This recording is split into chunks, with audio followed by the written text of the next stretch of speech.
ఏదైనా స్వీట్ తినాలనిపించినప్పుడు ఇలా అయితే ఒకసారి ట్రై చేయండి.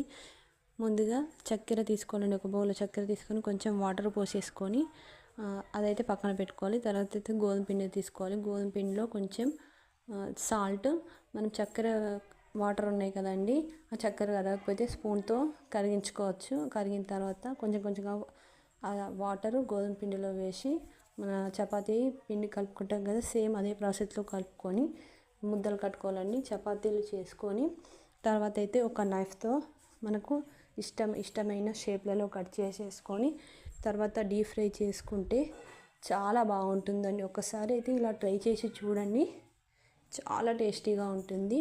పిల్లలకు బయట పెట్టే ఫుడ్ కాకుండా ఇలా అయితే ఒకసారి ట్రై చేయండి. మళ్ళీ మళ్ళీ చేయమని మీ పిల్లలు అంటూ ఉంటారు.